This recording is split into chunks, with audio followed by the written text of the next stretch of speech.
I think he was genuinely interested in helping and working with people that wanted to solve social ills and problems, poverty, injustice.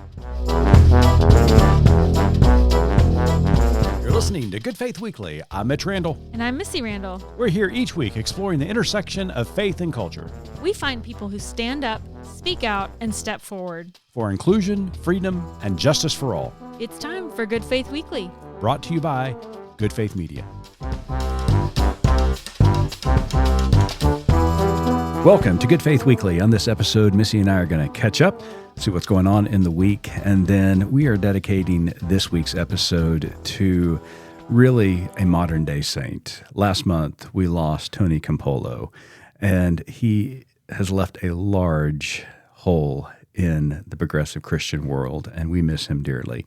So Missy and I talk about the legacy of Tony, but then later on in the pod, we invited the executive director of the Campolo Center at Eastern University, Robert Gauthier, to come and talk about Tony's career, his life, and all the inspiration that he has left behind. It is a very special pod that you're not going to want to miss.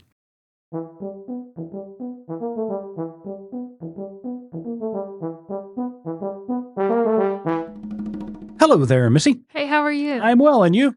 I don't feel well. You do not. I don't. I'm sorry. So No worries. We are going to record a little bit early. Early this week, yeah. Because I'm not sure if I'm going to have a voice the rest of the week. Oh, no. Right. Oh, boy. I'll be praying for you, Missy. Right. What are you praying for?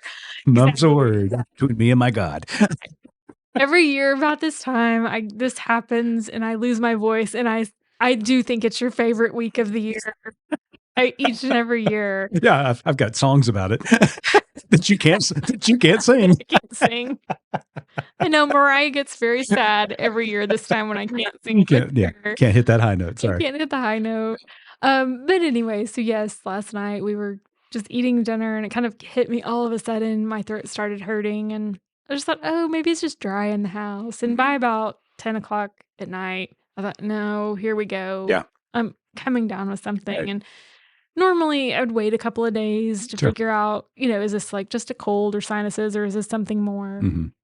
So I ended up just, sleeping in another room just to not be, coughing or keeping you up all night. And it was about midnight. I realized, something's going on. But you know what? I don't want to be sick. But if I've got to be sick, it's before Christmas. We don't have any big events this week. Yeah. It's fine. Nothing to worry about, right? Nothing to worry about. Yeah, sure. Maybe I'll get a day off of work. Uh-huh. Right? Sure. Yeah. Uh-huh. I'll give you a half day. Uh-huh. And then about 2:00 in the morning, I about sat straight up in bed. You weren't in bed. You were on the couch, but go ahead. Well, okay. Because I realized I have a hair appointment this week. Okay. I cannot miss said hair appointment. I bet you could have rescheduled the hair appointment. No. And all the women who are listening go, the brakes are hitting across the country. Screech. Right. So, why can't you reschedule okay, it? it's Christmas time. Well, sure. It's holiday time. You do not reschedule a hair I could get you down at Nick the Barber. I'm sure. Yes. Anywho, so I immediately started mental gymnastics, what I should do. Okay. Normally, I don't feel bad enough to rush to the doctor, but yet I'm thinking, okay, but if I wait 2 days, then maybe I am. And if I have the flu, then I definitely can't go anywhere. So at 8:02 a.m. this morning, I call my doctor. Okay, so wait a minute. You called your doctor at 8 o'clock this morning. Uh-huh. Was it really because you were sick, or was it because you had the hair appointment? Yes. I wasn't feeling well. So I called and I was like, listen, can I come get a flu and a strep test this morning? I thought if I've got either one of those, at least I can get on medication and hopefully be okay to, go to my hair appointment in a couple of days.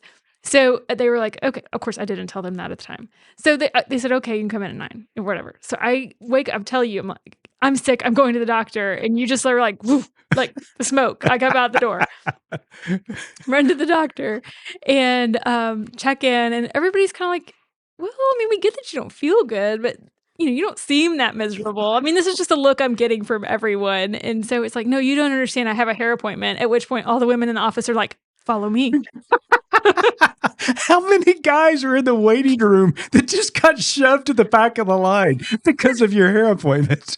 You know what? Sometimes there are benefits to being a woman. That's all I'm gonna say. It doesn't happen often, but no, the PA who I saw was actually a man, and so I, of course, did not tell him any of this. But I know he's looking at me the whole time, being like, "You were the biggest weenie to come in here."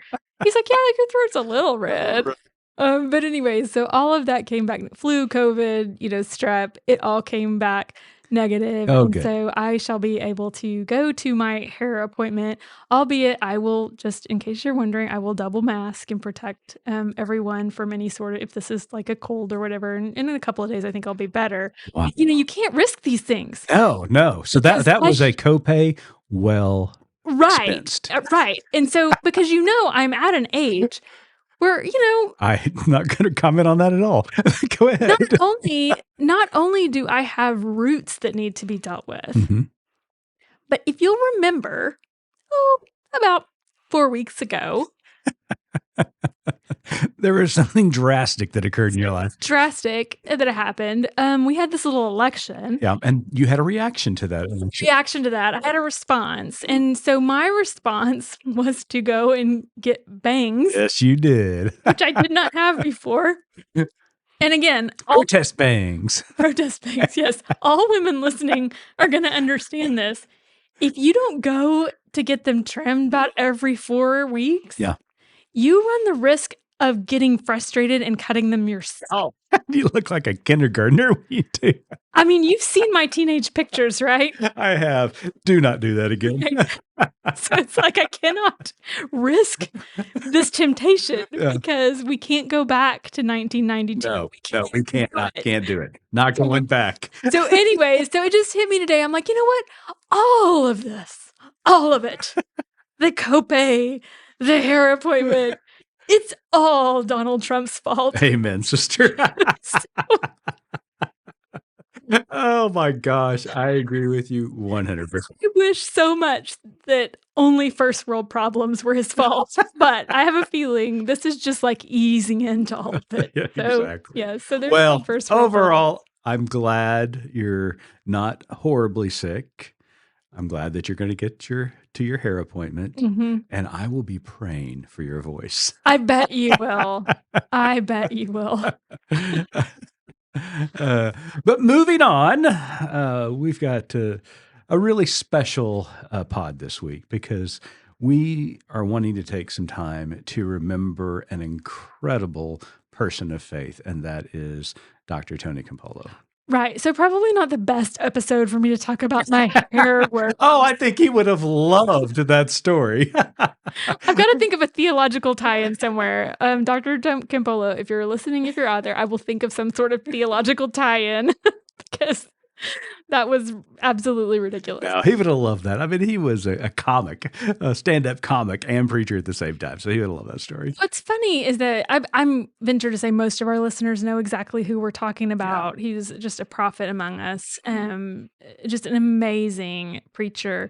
And in the days following his passing, it was so comforting and so sweet to see so many people on my feed talking about him and recalling stories. And what I felt like was the commonality among us all is that we all talked about the first time we heard him preach. Yeah. And that is such just a marked memory for so many of us. I remember the first time I heard him preach, I had tagged along with you to a meeting, and it was probably 2006 or so. So, almost, I guess, 20 years ago. Sure. And just being blown away. Yeah. He had a way of being so, like you said, engaging. He was funny, but so challenging. He just held that little mirror up right to your face. He did. And just let you waller in it. He absolutely did. That was the greatest. That was one of the great things about Tony Campolo, that he was authentic behind the pulpit.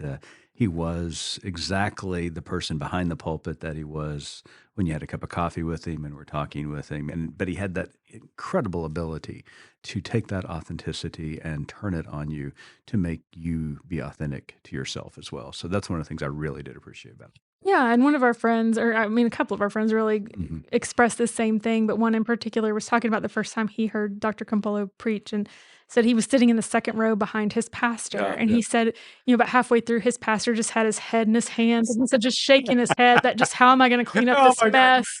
But, he was revolutionary for that time, especially in those evangelical circles that we talk about. But another friend reminded me of an anecdote that Tony frequently told of when he spoke, and he says, first, while you were sleeping last night, 30,000 kids died of starvation or diseases related to malnutrition.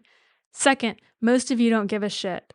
What's worse is that you're more upset with the fact that I said shit than the fact that 30,000 kids died last night.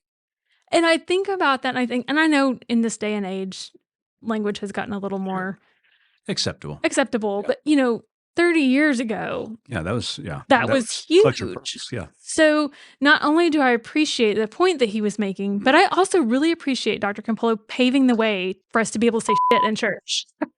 Because that probably saved your job. Oh my gosh, man. When he opened that door, you just ran through it, didn't you? I did.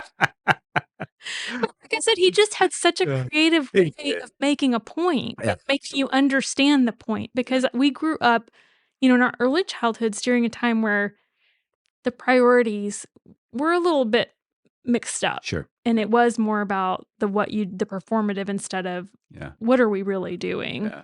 And for everybody who knows Dr. Campolo, and some who may not know him, you may have heard the sermon that he's so well known for. Yeah. And that is, it's Friday, but Sunday's coming. It was so brilliantly done. And perhaps you haven't heard my updated version, which is, it's morning, but 5 o'clock's coming.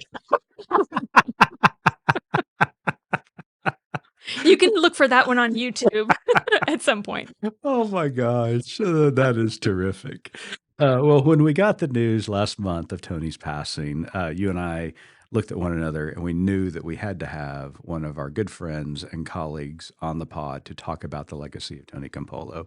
So you and I got to sit down this week with the director of the Campolo Center, Robert Gauthier, and we just had a delightful conversation remembering Tony, his legacy, and all the inspiration that he's left behind. Absolutely. It's just such a sweet time of kind of reminiscing and getting to learn more from someone who worked with him day in and day out and really got to see not just his, person from behind the pulpit like we did, but really got to see the character of the man. And I was just so thankful that he, as he talked about Dr. Campolo, really reinforced that is the man of integrity that he knew. And so it was a really sweet conversation. I really enjoyed hearing more about Dr. Campolo that we didn't know. Yeah. So we'll be right back after this break with Robert Gauthier to talk about the legacy of Dr. Tony Campolo. Hey friends, it's Mitch Randall, CEO of Good Faith Media. We've been hard at work producing a new podcast for our friends over at Free Mom Hugs. Well, Mitch, disclaimer. Yeah? You and Cliff have been hard at work. I'm mostly just here for color commentary. Let's just be honest about that. Very, very true. But for those who may not know, the nonprofit Free Mom Hugs, founded by Sarah Cunningham, empowers the world to celebrate the LGBTQIA+ community through visibility, education, and conversation. And perhaps you've heard about their work. They do indeed offer free hugs and high fives. They stand in at weddings, all of it helping people who have experienced rejection for being who they are. Their new podcast is titled Pride 365, Keeping Queer Kids Alive. A new episode will drop each Wednesday during the month of June, which is Pride Month. But Pride 365 is about more than a month. It's about a movement and the moms keeping queer kids alive. The first episode drops June 5th, and it's hosted by Free Mom Hugs' very own saints, Sarah Cunningham and Katrina Cobb. Pride 365, Keeping Queer Kids Alive, a new podcast produced by Good Faith Media for Free Mom Hugs. Learn more at freemomhugs.org and goodfaithmedia.org.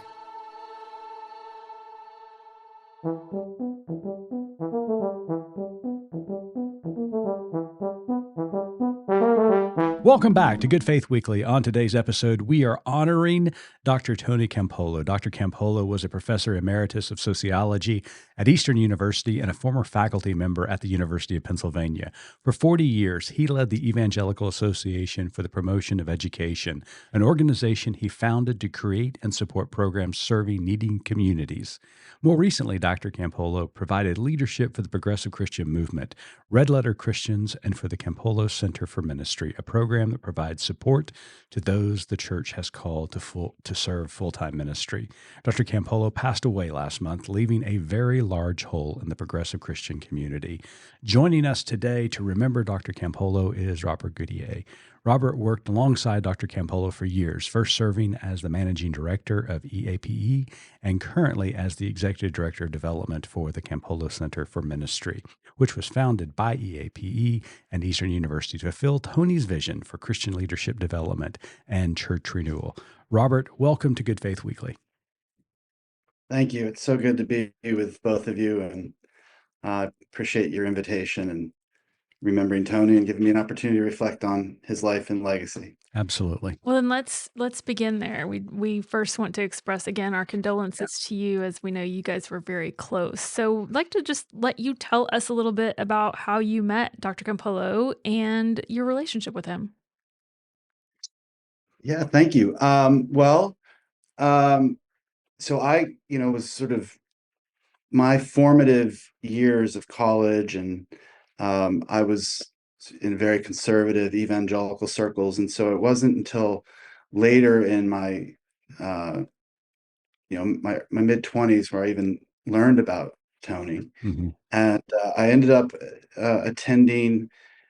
He used to speak at this place called Ocean City Tabernacle in Ocean City, New Jersey, and it's one of those old United Methodist towns that has a tabernacle, and it's dry town, but hundreds of thousands of people come through Ocean City every summer. Mm-hmm. It's a big tabernacle there, and they have a summer programming series where they invite well-known Christian speakers to come, and Tony was, I later found out, the only speaker that was invited to speak twice a summer. Wow. And one of the Sundays he would speak Sunday during the services and Sunday morning services, and then Sunday evening. So he was unique in so many ways, and I later found out that he spoke there for like 60 summers. He spoke there. Wow. And so the week I was down there with family, the first Sunday I heard Brennan Manning preach, and Wow. that was quite an experience. I'd read his books and whatnot, but the following Sunday it was Tony that spoke, and I'd never heard any preaching like that before. I mean, he starts off with the funniest jokes, right, and has the whole audience laughing, and it was a convicting sermon. It was inspiring. I cried. I felt hopeful. I mean, just the range of emotions that I experienced in that 45-minute sermon is something I'll never forget. And someone at that service said he said, I have a vision of you working with him one day, something to that effect. And I was a little charismatic for me, and I wasn't sure what that meant. But it ends up 2 years later, my family and I moved from Virginia to the Philadelphia region, and I wanted to go to seminary, but I also had a young daughter and a family. I needed to work, and I applied for a job with EAPE, and because we had a family friend who told us about an opening there, and they interviewed me to be Tony's executive assistant. Bart Campolo interviewed me and his wife Marty to be Tony's executive assistant, and they, with great deal of wisdom and foresight, didn't hire me for this. I would have failed miserably at trying to manage those details of Tony's life like that. So I ended up taking another job, and down the road, because I wanted to be near by the seminary. And a few months later, I got a call, an invitation to come back for a second interview for another position.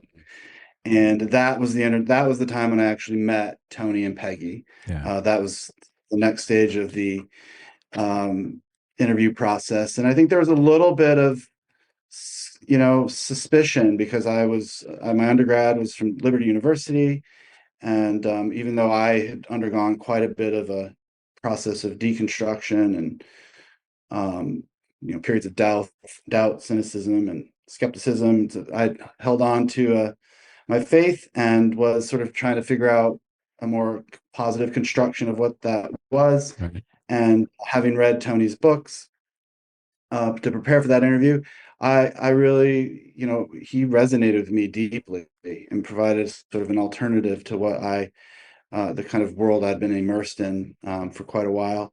And it was a great interview. And I remember we connected deeply over the Richard B. Hayes book, The Moral Vision of the New Testament. And so they hired me on a sort of trial uh, period. And I was training during the day with my former colleague Bijou Matthew for 2 weeks, and then I would go work my other job. And so that was in 2005, summer Wow. of 2005, that I met all the Campolos, started working. There was a bit of transition with some other staff, and I eventually got promoted to be the managing director. Mhm. I was serving on their board as a secretary treasurer and did a whole host of things. Um, Tony did a radio program called Across the Pond, and I helped to do the sound board and editing for that and a lot of the research for the topics. And I helped with gift processing, newsletters, and whatever I was asked to do, I did. So, Robert, you knew Tony in a lot of different capacities and professionally, personally, and I just can imagine he had a huge impact on your life. So, what meant the most to you about that relationship because it was so influential in your life? Yeah, there's so much. Just 20 years of working with Right. him and um, forming a relationship with him. I mean, he's been a teacher, a friend, a mentor, in many ways, a father-like figure for me. And I, I, I mean, he was a constant fount of information. I Mhm. mean, he was just always teaching. I was always learning something. I was challenged to read new things, to consider new things, have conversations. I mean, he would ask you questions that I just never even had contemplated. And so those 20 years have been a profound period of life for me where I was kind of coming out of a subculture that was, um, I think, harmful Mhm. and be in some ways toxic. Um, and he was an example of someone who offered a vision of what Christianity is for, what it's about, Yeah. how it contributes positively. And so, and the thing is the level of integrity. Mhm. Tony was known to most people, as a public figure. They see him on a platform, they see him on a television show, they read a book. He's elevated on a platform, and he was a gifted communicator, as we all know. And he could connect with people through his stories, through his humor, through his deep biblical and theological insights and wisdom, his use of sociology. But the man behind the scenes, in his office, in the one-on-ones, he offered deep and profound counsel to everybody. Mhm. He would not turn away the invitation to meet with somebody or to speak somewhere. Um, he had friends that he befriended everybody. He wanted to offer the opportunity to influence people, and he responded to every piece of mail he received, regardless of how trivial it might have been. He would respond to substantive letters with critical questions. So I mean, I was often in awe Yeah. of his energy and his relentlessness and his tenacity to just continue to give himself all to the work. Yeah. Was he as funny behind the scenes as he was on stage? Always hilarious. I mean, whether it was just a very sharp, witty comment in response to something, or if we're just having, telling stories he might not share in public. I mean, he is just Now hilarious. And he that's what comes we from brought you here to share. yeah. I mean, his whole family is a riot. Like his sisters were hilarious. I mean, great storytellers, great jokes, great, observational humor. And yes, so when we're having, I mean, he was obviously a serious person, Sure. and he knew when to be serious. He was serious about his work and theology and the life and work of the church, Mhm. but he incorporated humor into every aspect of his life, I love that. and so lots and lots of laughs Yeah. and dinner parties. Every year we had a Christmas dinner where Tony and Peggy would host the staff, and it was just uproarious laughter all the time. I bet. He's just a comedian. He really is. Well, besides being a comedian, when I think of Dr. Campolo, I think of this incredible leader, preacher, teacher. But a lot of times we forget that he was a trained sociologist. And so when you think about his theological conviction and his ability to communicate a very important message to a larger audience, how much do you think that sociology background and expertise played into his theological development? I think it is left an indelible print on his theology and his preaching. I mean, I think it was one of the things that set him apart from others, because he, he discovered sociology at Eastern at the seminary as a student. He came to Eastern as a history major, but he was introduced to sociology, and I think he fell in love with it. I think he appreciated the analytical tools that it provides for understanding your audience, understanding culture, understanding movements, the way humans behave individually and collectively.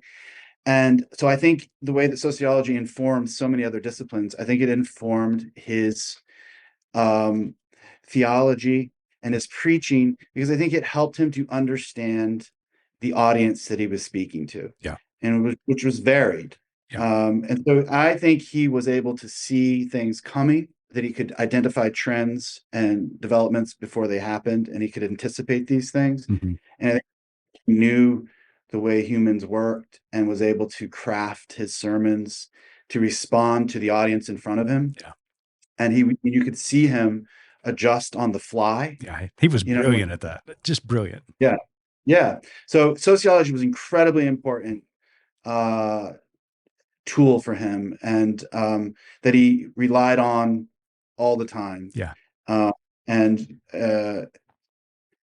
in profound ways. Yeah. Yeah. And it sure came across in his theological convictions, especially his ministry among the less fortunate of this world. Very compassionate, but also very engaged in those communities. So his understanding of the social dynamics and the social systems at play, I think, really were instrumental in the Tony that we got to know publicly and personally along the way.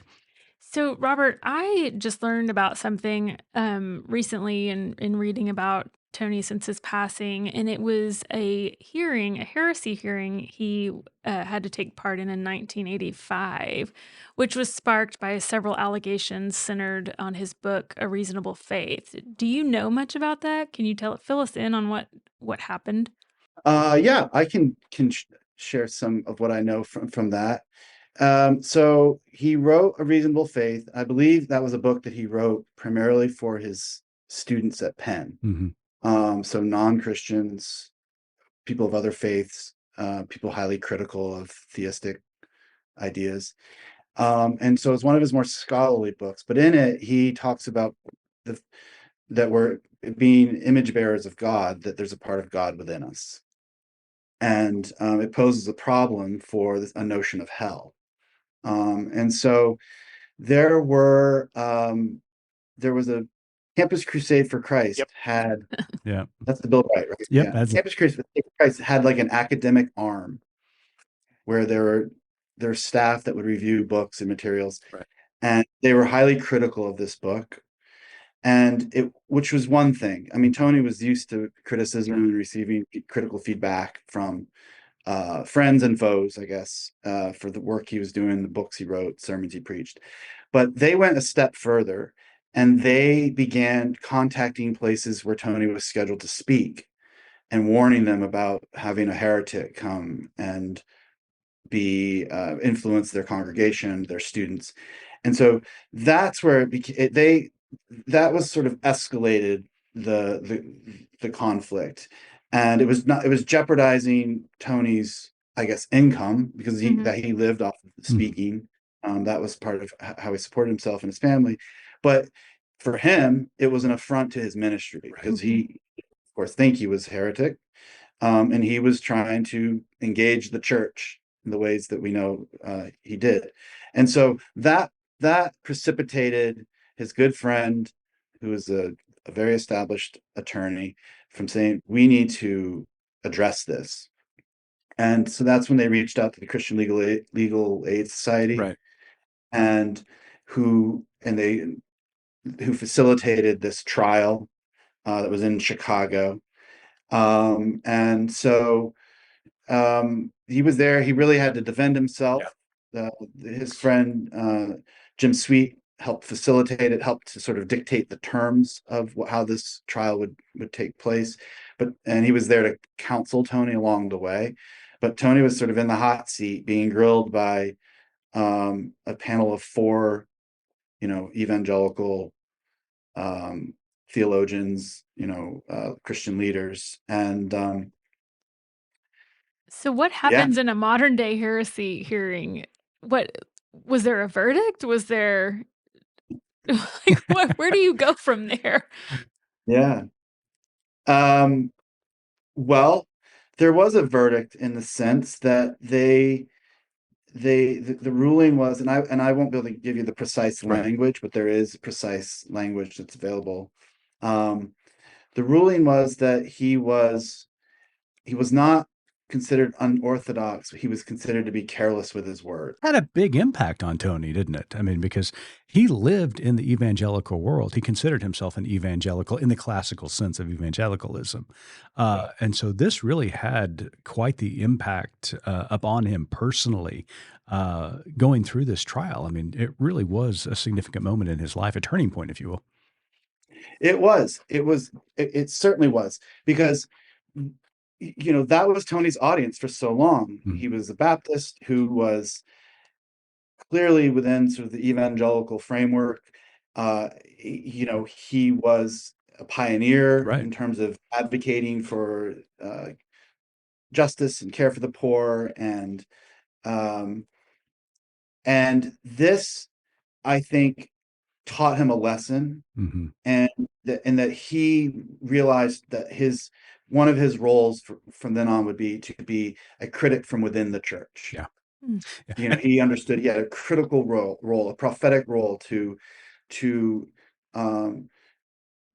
challenge the church to be more faithful to its to Jesus, and following the teachings and example of Jesus. And so I think that was a watershed moment for him, a pivotal moment for him that would shape the rest of his sense of vocation and ministry. And Tony has always been a prophet in his own right, even within the evangelical world. But after this so-called heresy trial that he endured, he becomes even more prophetic and outspoken, especially on some of the more controversial issues. And I can remember reading textbooks of him or from him, even when I was in seminary, the hot potato issues and things like that he would refer to. But it seemed as though after that, he became more progressive in his theology and his prophetic voice, because he always wasn't necessarily in that progressive camp, but it seemed as though he certainly was welcomed into that camp and became a force within the progressive Christian movement.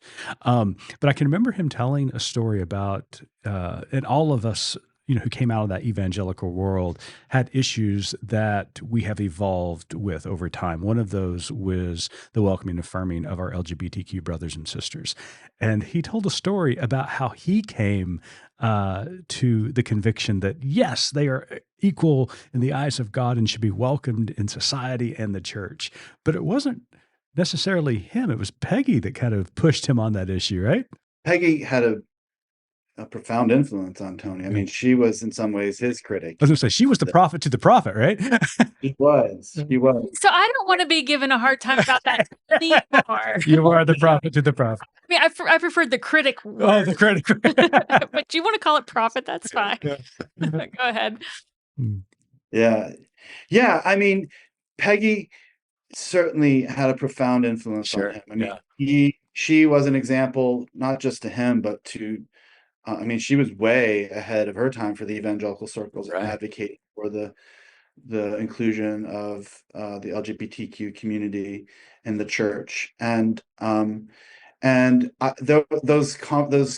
conversations that they would have within congregations about their different positions on this. I mean, he had someone to wrestle with these things together with. I mean, she was a partner in that.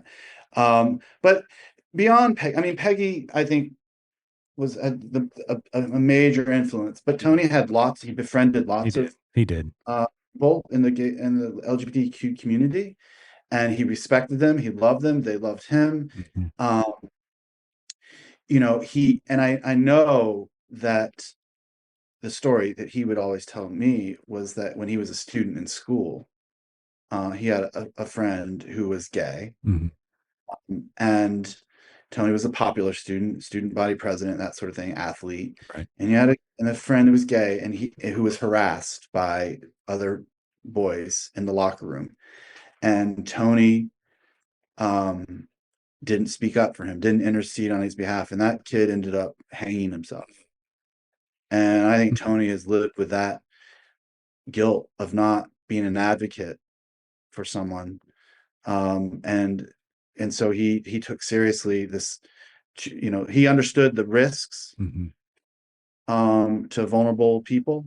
And I think he was motivated by wanting to affirm those people, that even if they were rejected by others, that God loved them, and there are other people that would love them and accept them.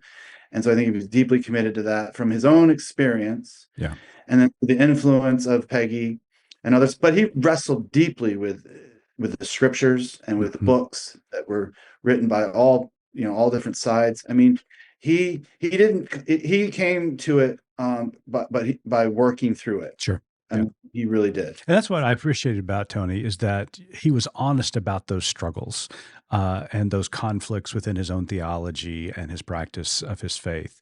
And that helped, that gave permission to a lot of us in a preceding generation to say it's okay to struggle with these issues. It's okay to ask the difficult questions and to give it time to develop over a course or a period of time. So that is one of the most inspirational gifts that Tony gave me personally, was that ability and that permission to struggle with the text and to let it play out. So are there any other times that he really surprised you, Robert, in kind of his growth? We're always growing and changing hopefully in our faith. Are there any times in your time working with him where you were surprised? I'm not sure I'd characterize it as being surprised, but there are ways in which he would surprise me in how charitable he could be to the other side. And not necessarily, I'm not talking about the LGBTQ issue so much, but about government, economics. I mean, I think he tried, I think he was genuinely interested in helping and working with people that wanted to solve social ills and problems, poverty, injustice. And he would talk to, I think he would engage people even if they weren't necessarily acting in good faith. And because he saw it as an opportunity to challenge them, to engage in a civic, civil, discourse with them. And then he also saw it as an opportunity to try to set the example you're referring to, Mitch, about being an example of thinking and talking and behaving, differently around some of these issues where, if you're in a certain subculture, it's hard to think it's possible Yeah. to question some of those things so that are entrenched. And so I think the fact that he would talk to anybody privately or in public, that he would go anywhere, whether the audience was potentially hostile or not. He was sort of fearless and tenacious in that sense. And yeah, so I don't know if that's really a huge surprise or an evolution in his thinking or politics, but there was a bravery, I think, to some of the things he did and said. Yeah, and he was always open to talking to people, especially people who differed from him in theology and politics, and that's one of the things that is such a valuable lesson and so needed today in our day of partisanship and this, the bipolar world that we live in. And so, Right. I think that he still is an inspiration. In fact, my final question before I hand it off to Missy is, I think about Tony. He, for me at least, is one of the modern saints. I'd put him up there with Marcus Borg and Walter Brueggemann and Phyllis Tickle and Tony Campolo, obviously. So when Christian history looks back and tells Tony's story, Robert, what what do you think history? How's history going to tell his story? What are some of the more important characteristics of Tony that people in the future need to know about Tony Campolo?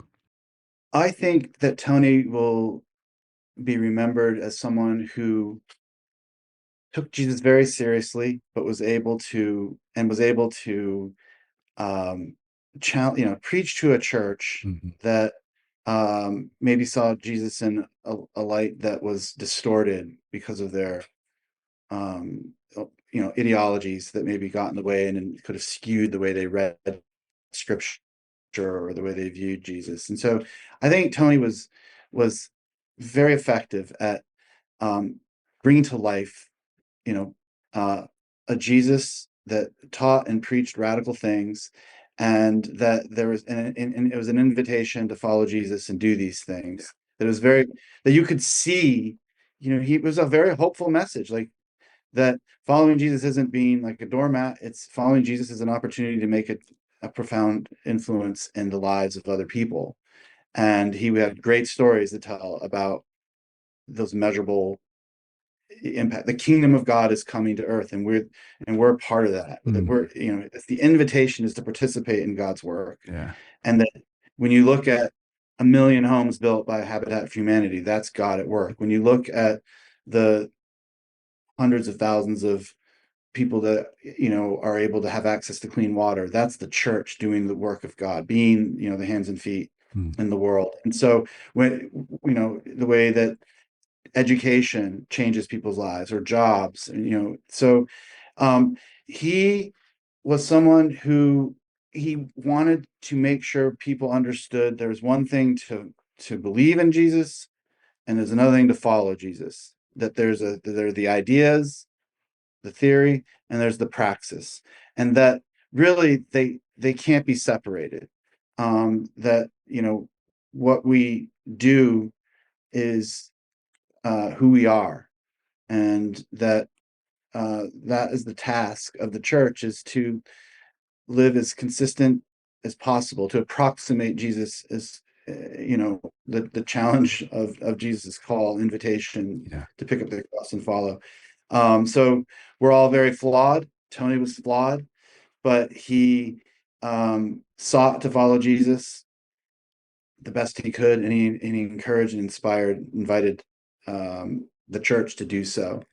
And I think the fact that he's mobilized so many people, both his proteges, the leaders that have kind of wide, big influence the way he does, but also like ordinary people. I mean, I consider myself a pretty ordinary person, but that we've been inspired. We can see how to be a part of living as followers of Jesus, and we can do our best, and that he's been a great champion for that Yeah. and motivated all kinds of people.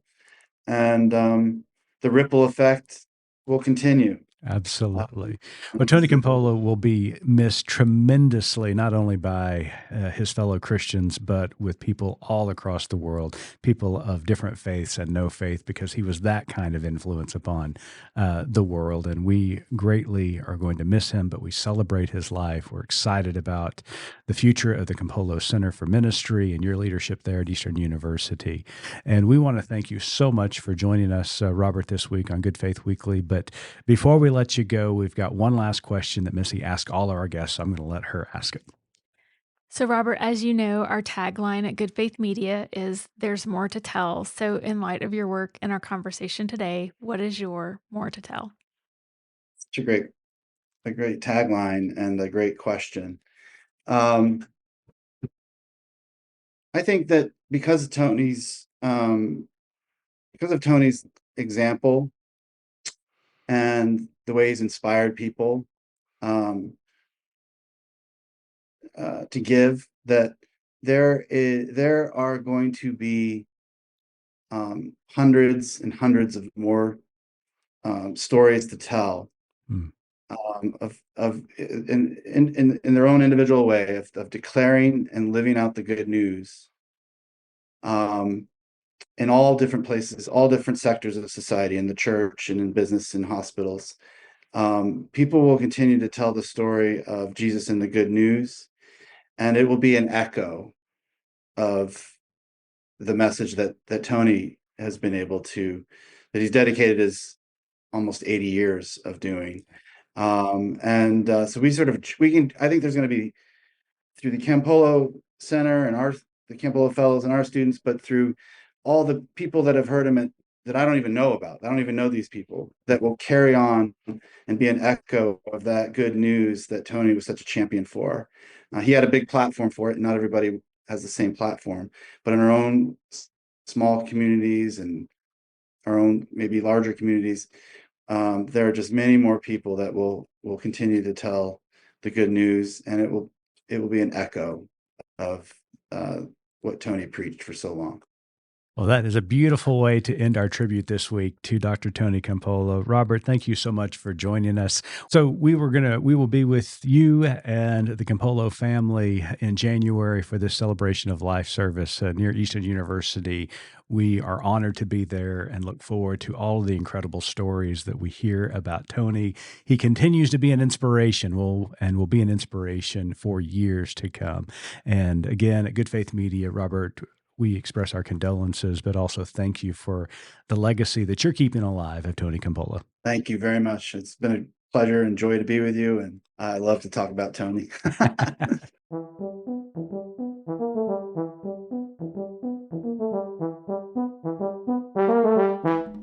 Welcome back to Good Faith Weekly. Missy and I just finished up our conversation with Robert Gauthier, who is the executive director of the Campolo Center at Eastern University. And Missy, it was such a delight to visit with Robert and reminisce about Tony, his career, his life, and the influence he has had on so many people. Yeah, I think I really have come more and more to believe that one of the greatest gifts God gives us when someone passes is the flood of memories that come Yeah. back. And it's just so cathartic. I remember when my mom passed away from dementia, we'd been slowly losing her for so long that, you kind of forget who that person was, but when she passed, just all of it came back of who she was before she got sick, and it was just such a comfort, and that's kind of the feeling I got from Robert, and again, it's only audio, but just seeing him and just seeing, how, attached he was and remembering Tony was just I don't know, it Yeah. was neat. And there's so many stories about Tony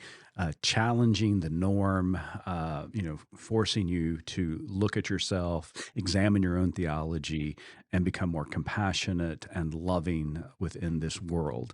But the one thing that was so brilliant about Tony was his use of humor. Mhm. And he used humor in such a wonderful way that he would open up a person for them to hear the message that he had for them. And as I was listening to Robert, I recalled this memory that I had of Tony. I was pastoring in Dallas, Fort Worth, and he was going to be speaking at Baylor University at Truett Seminary, where I did my doctorate work.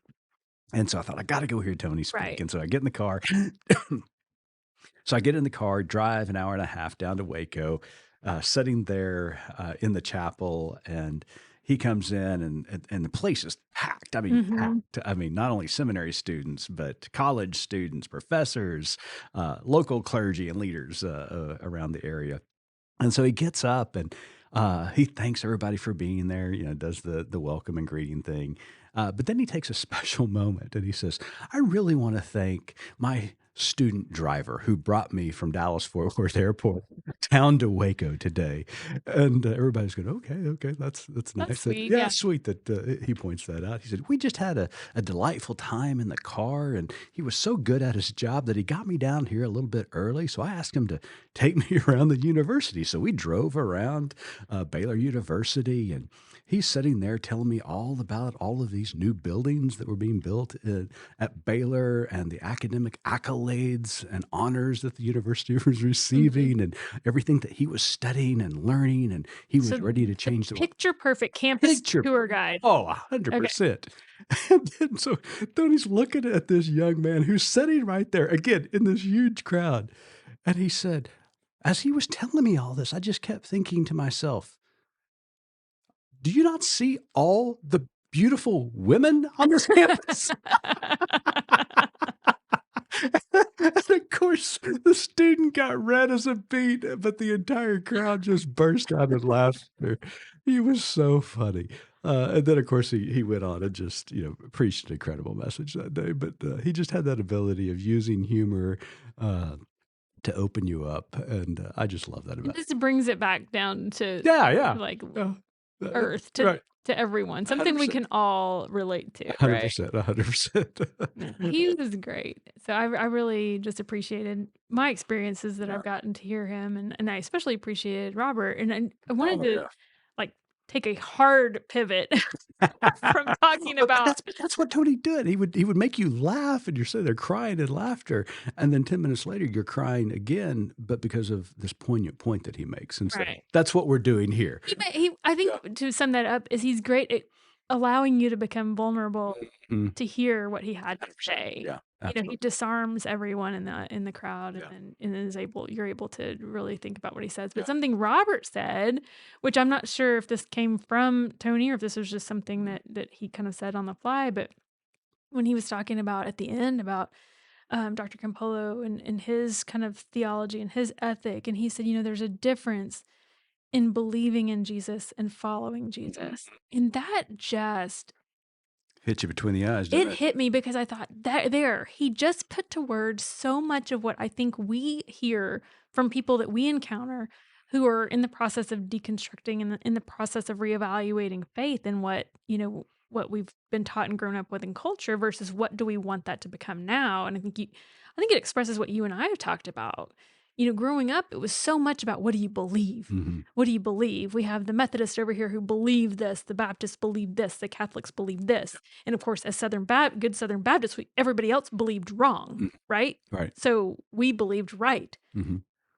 Where we got that from is a great question. Yeah. But then as you get older, understanding that really just following him, Yeah. if Yeah. we just look at his ethic and his way of interacting with the world, that's what we're supposed to do. Yeah. Well, James has something to say about this in faith and deeds. Does he? Faith without Okay, wait, deeds. I'll have to look it up. Faith without deeds or faith without works is dead. But that was the brilliance of Tony. And in our conversation with Robert, we recalled the moment when, and I'm using air quotes here for podcast purposes, the heresy trial. And it really was all about this accusation of what Tony believed. Mhm. But then you start looking at Tony's life Mhm. and his advocacy for the poor and for the marginalized and the oppressed. How could you dare even suggest that he was a heretic based upon his works that were fed by his faith? And so that's the great thing about Tony Campolo is that he matched what he believed with his actions. And that was the brilliance behind the man and the message.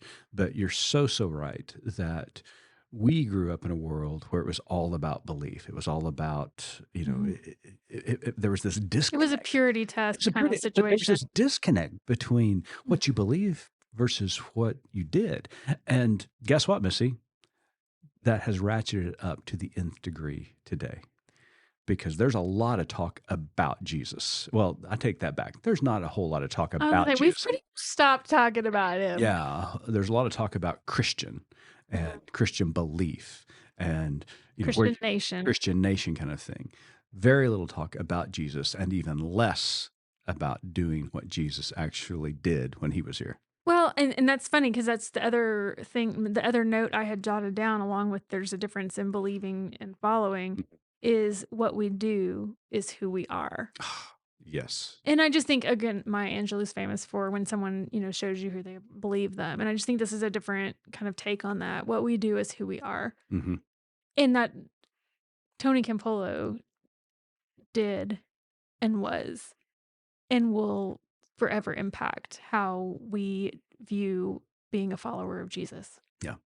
And so when I heard the news, certainly immediately got sad because of it. But then as I thought about his life and the memories I have, which are very few, but the sermons that I was fortunate enough to hear him preach live, the many books that he authored that I got to read, and then so many people giving testimony about their experiences with Tony. It's just the world is such a better place because Tony Campolo walked the earth, and I give thanks for that. And his Sunday has come. That is the perfect way to end today. Sunday has come.